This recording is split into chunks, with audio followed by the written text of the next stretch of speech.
नमस्कार विद्यार्थिनींनो, आज आपण इयत्ता 7वीचा इतिहास विषयाचा धडा 10वा मराठ्यांच्या सत्तेचा विस्तार याविषयी जाणून घेऊया.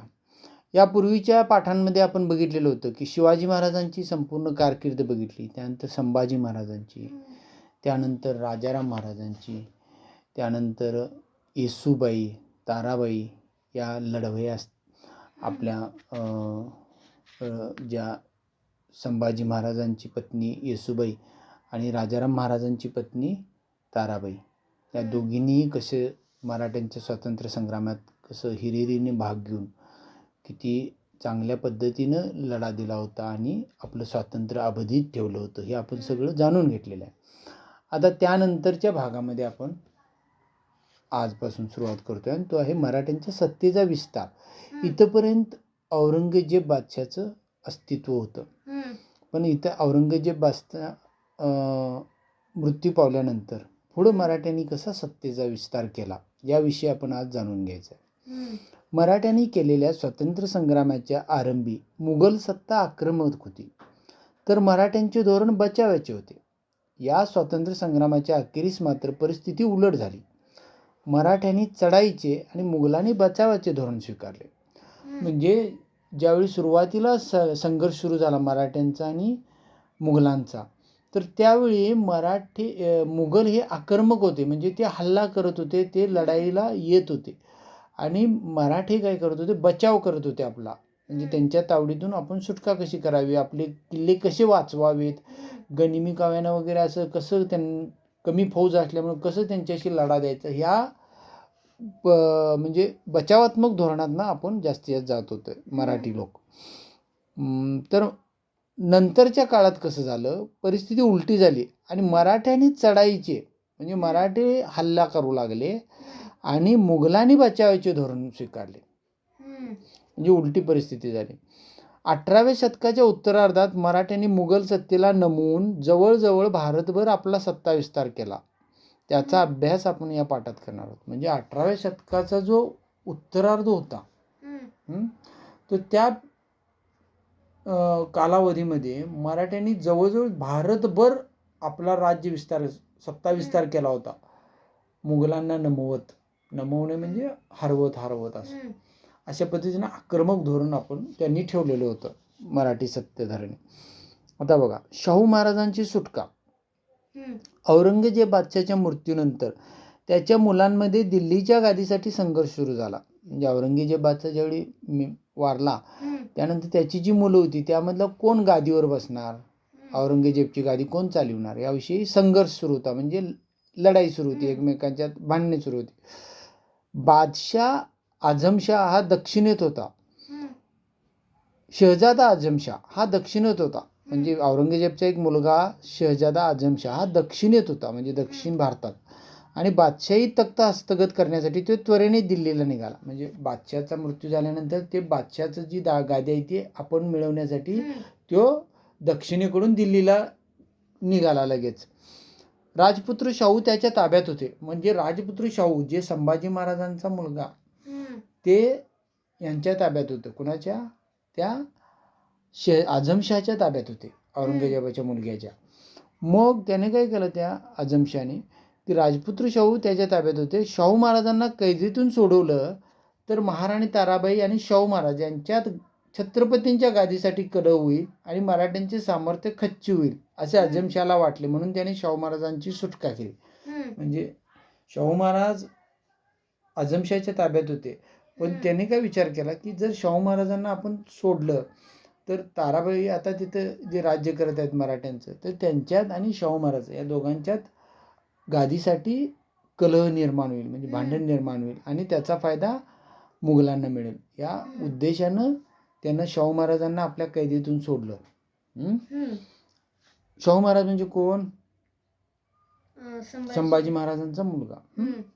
मग काय झालं बघा पुढं. शाहू महाराजांचा राज्याभिषेक. कैदेतून सुटका झाल्यावर शाहू महाराजांनी महाराष्ट्राकडे कूच केले. म्हणजे कैदेतून त्यांची सुटका झाल्यावर ते महाराष्ट्राकडे आले. दक्षिण भारतात होते, तिथनं महाराष्ट्रात आले. त्यांना काही मराठी सरदार येऊन मिळाले, परंतु महाराणी ताराबाईंनी शाहू महाराजांचा छत्रपती पदावरील हक्क मान्य केला नाही. म्हणजे काही सरदार त्यांना मिळाले शाहू महाराजांना मराठ्यांचे. पण ताराबाई ज्या होत्या त्यांनी आता सत्ता सगळीकडे विस्तार केला होता, त्यामुळे त्यांनी त्यांचा हक्क मान्य केला नाही. मग पुढं काय झालं, पुणे जिल्ह्यात भीमा नदीच्या काठी खेड येथे शाहू महाराज आणि ताराबाई यांच्या सैन्यामध्ये लढाई झाली. या लढाईत शाहू महाराजांचा विजय झाला. त्यांनी सातारा जिंकून घेतलं. म्हणजे त्या दोघांच्यात लढाई झाली आणि मग त्यामध्ये शाहू महाराजांचा विजय झाला आणि त्यांनी सातारा जिंकून घेतला. स्वतःला राज्याभिषेक करून घेतला. सातारा मराठ्यांच्या राज्याची राजधानी झाली. म्हणजे सातारा ही राजधानी झाली त्यानंतर शाहू महाराज ज्यावेळी जिंकले तेव्हा. आणि काही काळ शाहू महाराज आणि महाराणी ताराबाई यांच्यातील विरोध चालू राहिला. इसवी सन 1710 मध्ये महाराणी ताराबाईंनी पन्हाळगडावर आपला अल्पवयीन मुलगा शिवाजी दुसरा यास छत्रपती म्हणून घोषित केले. म्हणजे ताराबाईंनी काय केलं की पन्हाळगडावर त्यांना एक जो मुलगा होता शिवाजी दुसरा, म्हणजे त्यांच्या मुलग्याचं नाव पण त्यांनी शिवाजी ठेवलं होतं, पण त्यांना आता दुसरा असं नाव दिलं. आणि दुसरा त्या मुलाचा त्यांनी काय केलं, पन्हाळगडावर राज्याभिषेक केला आणि त्यांना छत्रपती म्हणून घोषित केलं. तेव्हापासून मराठी शाहीत सातारच्या राज्याखेरीज कोल्हापूरचे स्वतंत्र राज्य अस्तित्वात झाले. म्हणजे पन्हाळा कोल्हापूर जवळचा भाग आहे, होय की नाही, आपल्या जवळचा. तर मग तिथं राज्याभिषेक त्यांनी आपल्या मुलग्याचा केला ताराबाईंनी. मग त्यावेळेपासून काय केलं, पूर्वी फक्त साताऱ्याचीच त्यावेळी म्हणजे त्या पिरियडमध्ये सातारा हीच मराठ्यांची राजधानी होती. पण आता ताराबाईंनी इकडं पण हे केल्यानंतर मुलग्याला राज्याभिषेक कोल्हापूर सुद्धा एक राजधानीचा भाग झाला.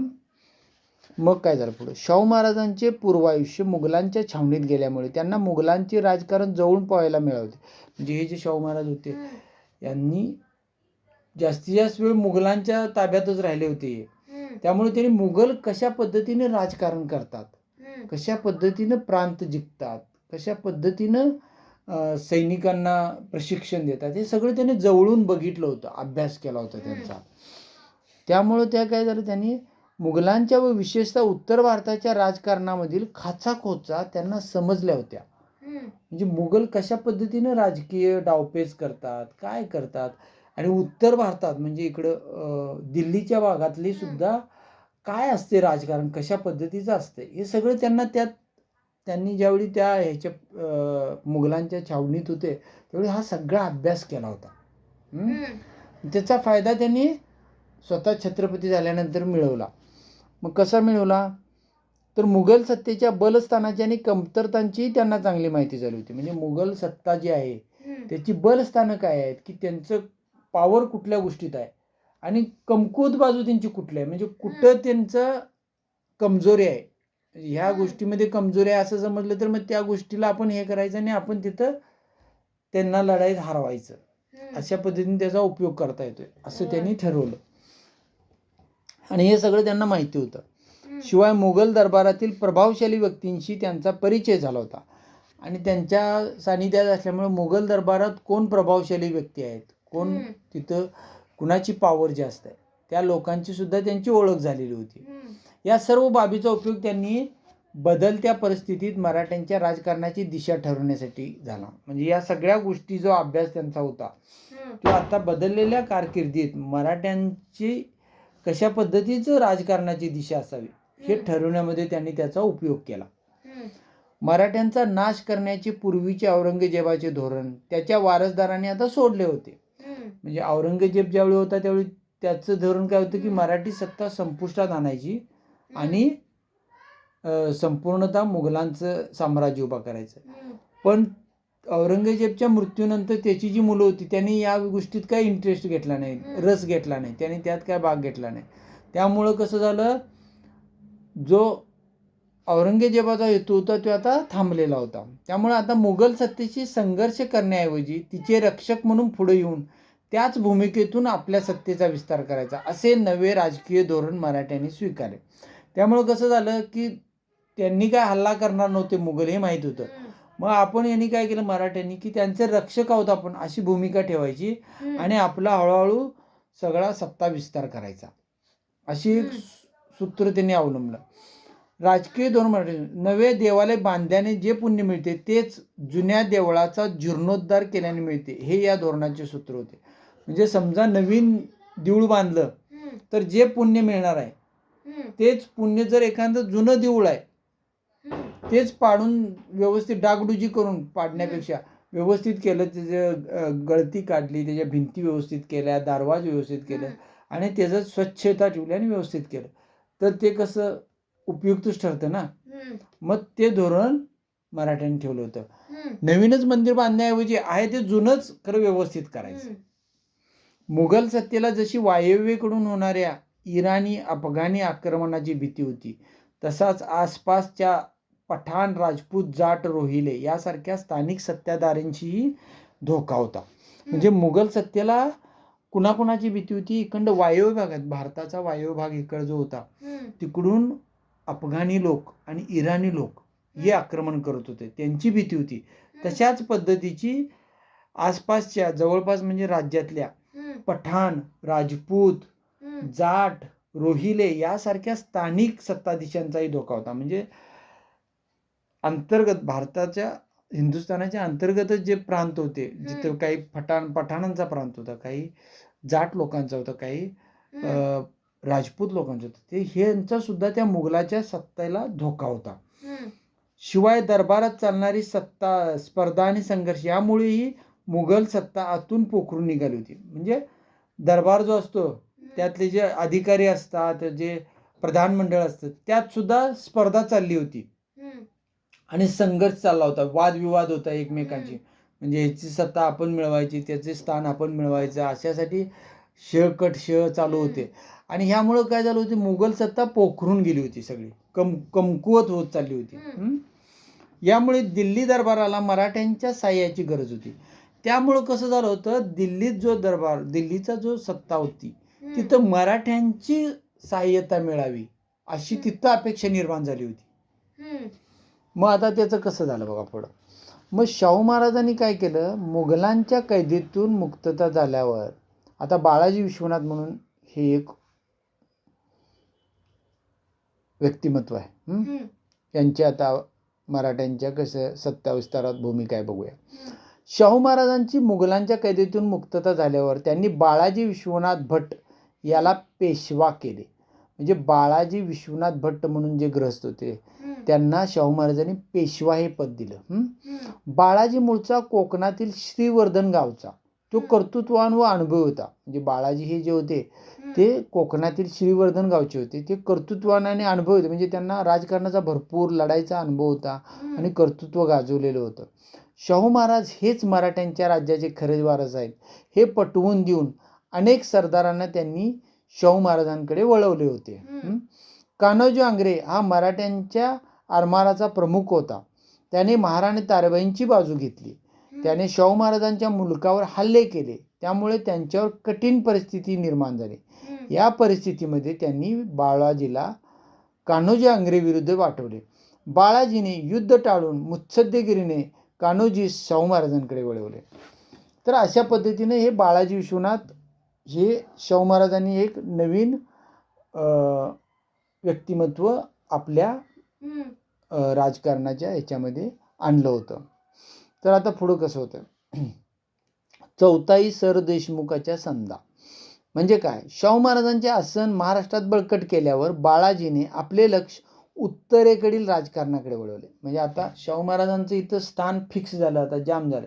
आता इथं त्यांना पूर्ण सत्ता आता मराठ्यांचे मिळालेले आहे हे फिक्स झाल्यानंतर त्यांनी काय केलं, बाळाजीने उत्तरेकडे गेलंय. म्हणजे उत्तर भाग जो होता म्हणजे इकडं दिल्लीकडचा, तिकडल्या राजकारणाकडे आपलं लक्ष वळवलं. कशा पद्धतीनं, औरंगजेब बादशाच्या मृत्यूनंतर दिल्ली दरबारात दुही व गोंधळ निर्माण झाला होता. तेथे सईद बंधू अब्दुल्ला हसन व हुसेन अली यांचे वर्चस्व झाले होते. म्हणजे औरंगजेबच्या मृत्यूनंतर कसं झालं होतं, तिथं गोंधळाचं वातावरण झालं होतं. कारण कोण आता सांभाळणार आहे सगळं, काय कुणाचंच एक तिथं हे राहिलेलं नव्हता, एक क्षत्रिय अंमल असं.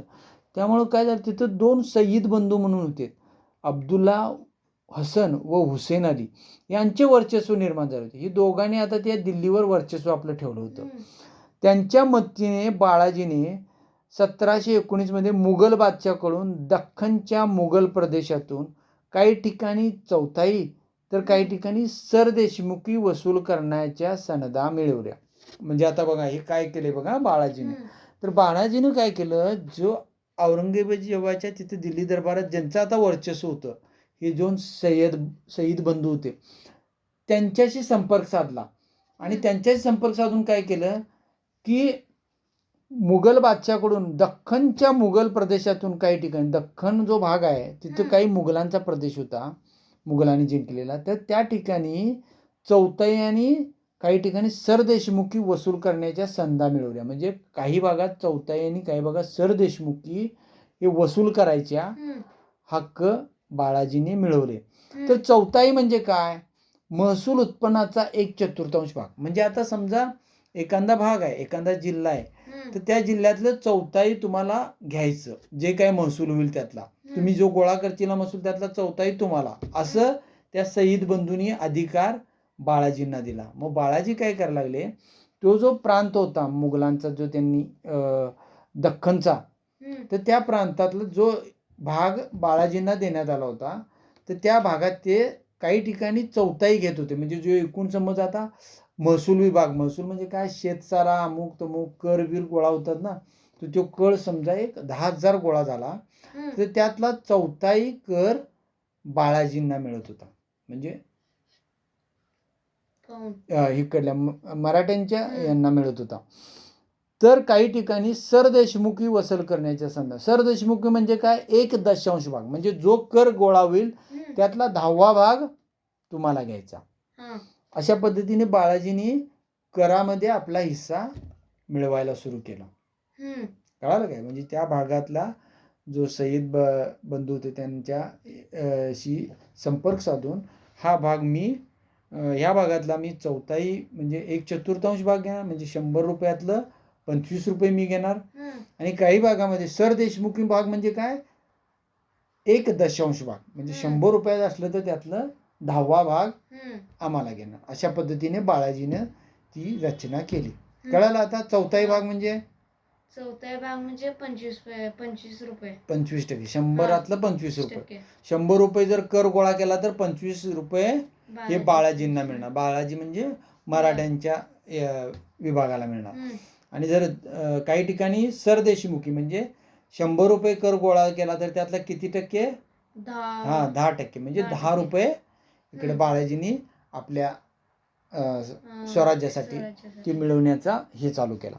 तर अशा पद्धतीनं बाळाजीनं त्यामध्ये आपला हे चालू केला, म्हणजे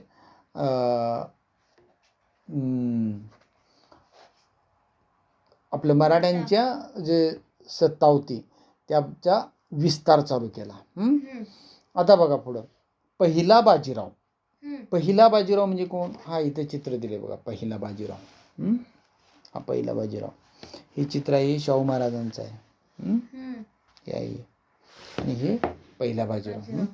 तर पहिला बाजीराव म्हणजे कोण, शाहू महाराजांनी बाळाजी विश्वनाथाच्या मृत्यूनंतर त्याचा मुलगा बाजीराव पहिला याची इसवी सन 1720 मध्ये पेशवेपदी नेमणूक केली. म्हणजे आता हे बाळाजी विश्वनाथ होते, यांचा मृत्यू झाला कालांतरानं. मग त्यांचा मृत्यू झाल्यानंतर हे पहिले पेशवे होते होय की. मग त्यांचा सुरुवात म्हणजे त्यांनी केलं होतं. आता त्यांचा मृत्यू झाल्यानंतर दुसरा बाजीराव म्हणून ज्याची पेशवांची नेमणूक केली त्याला पहिला बाजीराव असं नाव होतं त्या बाजीरावांना, कारण त्यानंतर आणि दुसरा बाजीराव एक झाले होते.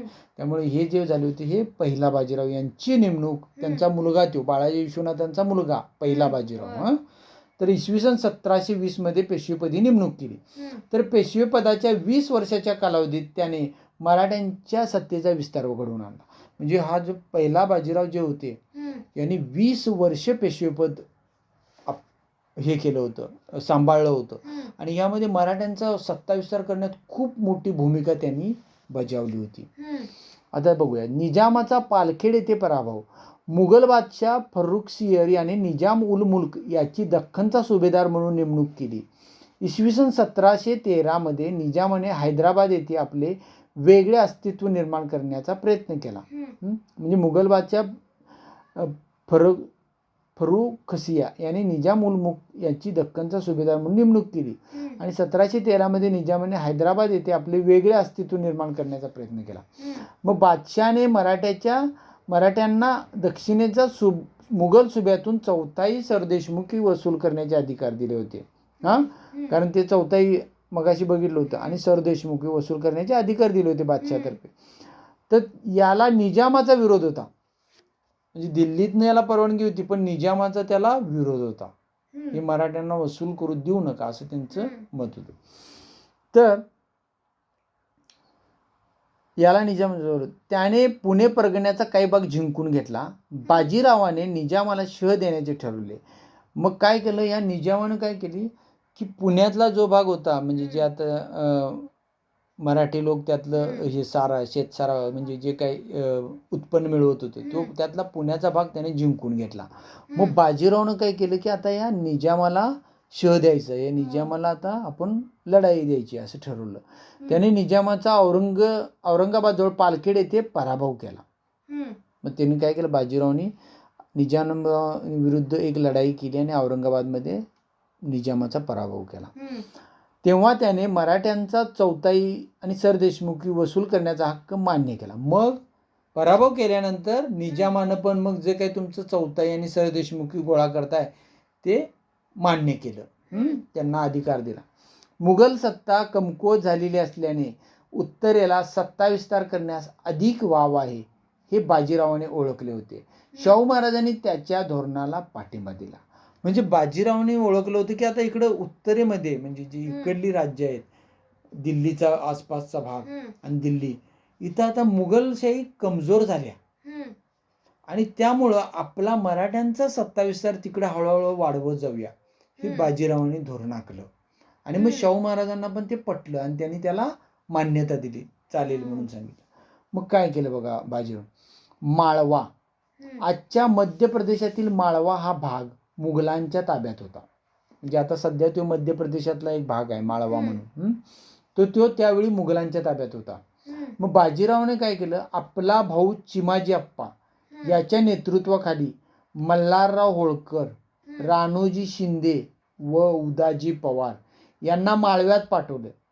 तेथे त्यांनी आपली ठाणी मजबूत केली. मग बाजीरावने कसं आता नियोजन केलं की आता आपण एक एक प्रांत हे करायचं, जिंकत जायचं.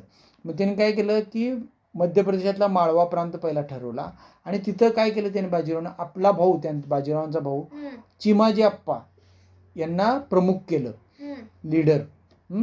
आणि त्यांच्या नेतृत्वाखाली मल्हारराव होळकर, राणोजी शिंदे आणि उदाजी पवार हे त्याचे सहकारी होते, त्यांचे चिमाजी अप्पांचे. मग या सगळ्यांनी मिळून काय केलं, माळव्यामध्ये आपलं ठाणं मजबूत केलं. म्हणजे तिथं हळूहळू आपलं बस्तान बसवलं मराठ्यांच्या सत्तेचं. पुढं बघा, बुंदेलखंड म्हणजे आजचा मध्य प्रदेश आणि उत्तर प्रदेश या प्रांतातील झाशी, पन्ना, सागर वगैरे शहरांच्या परिसरातील प्रदेश. म्हणजे आता सध्या जे उत्तर प्रदेश आणि मध्य प्रदेश या दोन्ही राज्यांमध्ये हा भाग आहे, कुठला, बुंदेलखंड खंड. तर तिथं झाशी, पन्ना, सागर वगैरे हे जी जिल्हे आता भाग आहेत, तर त्या भागामध्ये कसा विस्तार केला बघा. बुंदेलखंडात छत्रसाल राजाने आपले स्वतंत्र राज्य स्थापन केले होते. अलाहाबादचा मुघल सुभेदार मोहम्मद खान बंगश याने बुंदेलखंडावर हल्ला केला. त्याने छत्रसालास पराभूत केले. तेव्हा छत्रसालाने बाजीरावाला मदतीची विनंती केली. म्हणजे बुंदेलखंडामध्ये छत्रसाल राजांचं राज्य होतं, पण तिथं काय झालं, अलाहाबादच्या राजाने हल्ला केला बुंदेलखंडावर आणि छत्रसालांना पराभूत केलं. मग छत्रसालनं काय केलं, बाजीरावाला म्हटले मला मदत करायला या, माझ्यावर हल्ला झाला, मी पराभूत झालेलो आहे, मला मदत करा आणि माझं राज्य मिळवून द्या. मग बाजीरावाने काय केलं, मोठी फौज घेऊन बुंदेलखंडात गेला. त्याने बंगशाला पराभूत केलं. छत्रसालाने बाजीरावाचा मोठा सन्मान केला. अशा रीतीने माळवा आणि बुंदेलखंड येथे मराठ्यांनी आपले वर्चस्व प्रस्थापित केलं. मग काय केलं, बाजीरावानं त्यांचं राज्य त्यांना परत मिळवून दिलं, हल्ला करून मोठी फौज घेऊन, आणि त्यांना परत राज्यावर बसवलं. पण यामुळं काय झालं, मराठ्यांचं आता सगळीकडं दबदबा निर्माण झाला. बुंदेलखंडात झाला, इकडे माळवा प्रांतात झाला. अशा पद्धतीनं हा विस्तार वाढत चाललेला होता. आता पुढं काय झालं बघा, यावेळी बघा एक पत्र लिहिलं होतं छत्रसाल जो राजा आता बुंदेलखंडातला, ज्याने मदतीला बोलवलं बाजीरावानं, त्याने एक पत्र किती छान लिहिले बघा.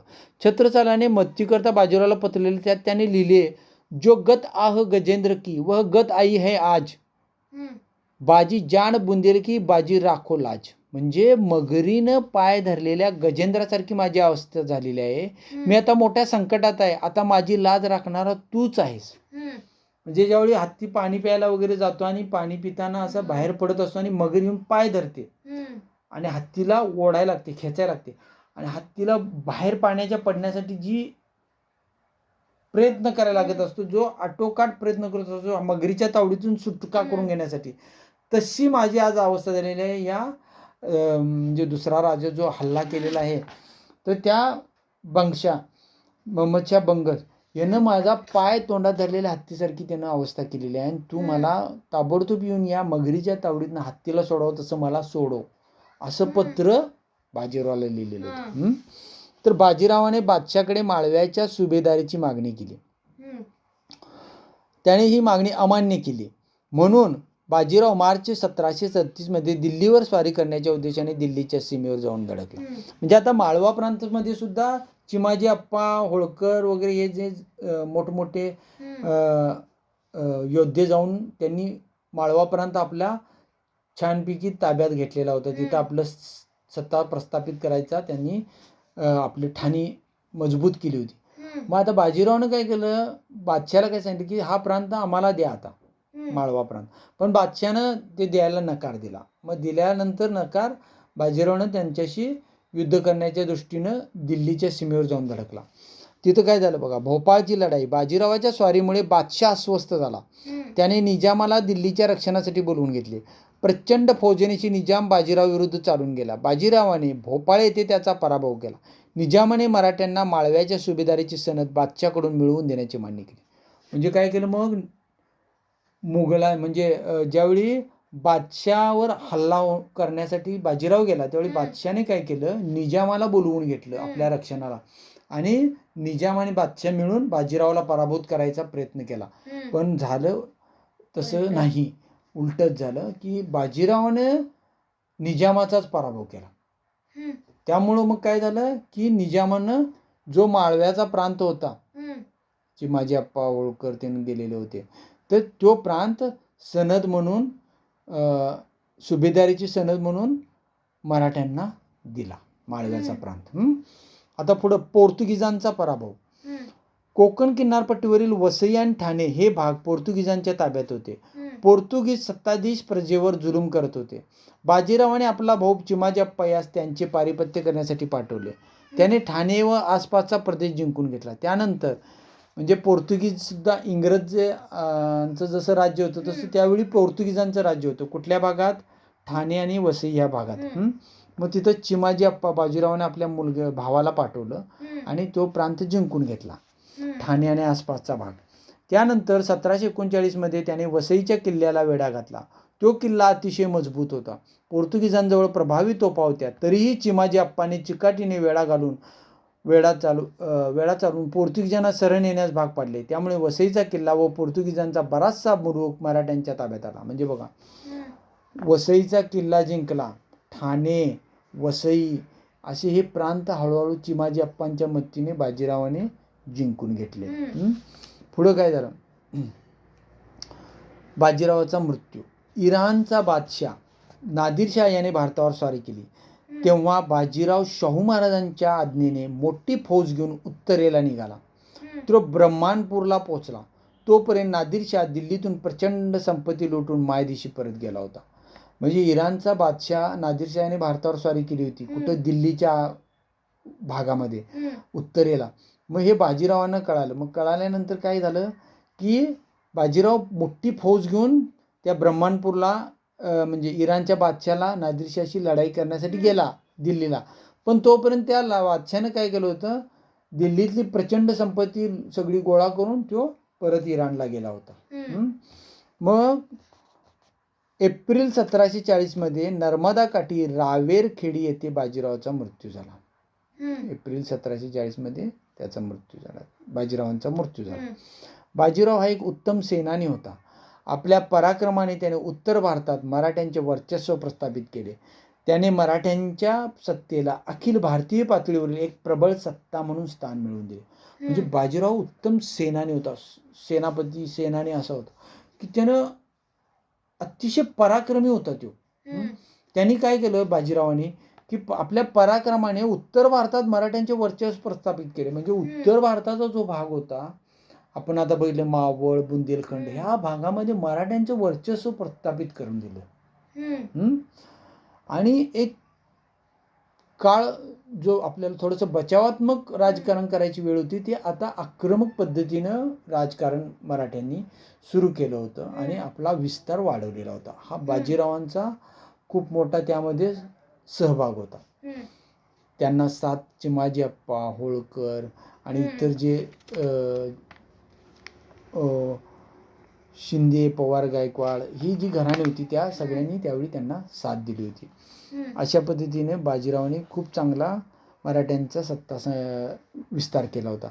त्याने मराठ्यांच्या सत्तेला म्हणून स्थान मिळवून प्रबळ सत्ता म्हणून अखिल भारतीय पातळीवर स्थान मिळवून दिले. त्यांच्या काळात शिंदे, होळकर, पवार, गायकवाड ही घराणी पुढे आली. म्हणजे ही काही घराणी होती, शिंदे, त्यानंतर होळकर, पवार, गायकवाड ही घराणी बाजीरावांच्या काळात उदयाला आली, पुढे आली. म्हणजे त्यांनी स्वतःचा पण पराक्रम दाखवला बाजीरावांच्या ह्याच्या काय म्हणजे बाजीरावांनी जे नियोजन करून दिलं होतं त्या पद्धतीने त्यांनी सत्ता विस्तारामध्ये खूप चांगला आपला रोल निभावला होता. अशा पद्धतीनं हा 10वा धडा इथं संपतोय. तर यामध्ये आपण बघितलं की मराठ्यांचा पुढच्या कशा पद्धतीने सत्ता विस्तार झाला, शाहू महाराजांनी कशा पद्धतीने सुरुवातीला बाळाजी विश्वनाथ यांना पेशवेपद दिलं, त्यानंतर त्यांचा मुलगा पहिला बाजीराव यांना दिलं आणि या दोघांनी मिळून कशा पद्धतीनं सहाय्य केलं आणि कशा पद्धतीनं मराठ्यांचा एकंदरीत सत्ता विस्तार किती चांगल्या पद्धतीने त्यांनी डेव्हलप केला होता हे आपण आता बघितलेलं आहे. आणि यामध्ये मॅक्झिमम जास्तीत जास्त बाजीराव पहिला यांचं कसं कार्यशैली होती, कसं आक्रमकपणा होता हे सगळं बघितलेलं आहे. आता इथेच हा मराठ्यांचा सत्तेचा विस्तार धडा नंबर 10 संपतोय. याचा आता स्वाध्याय असेल तर तुम्ही सगळा सोडवा, वाचा, प्रश्न परत वाचा, त्यांचे अर्थ जाणून घ्या. चौथाई, सर देशमुख वगैरे सगळे अर्थ जाणा आणि त्या पद्धतीनं त्यांचा स्वाध्याय पूर्ण करा. चला, थँक्यू.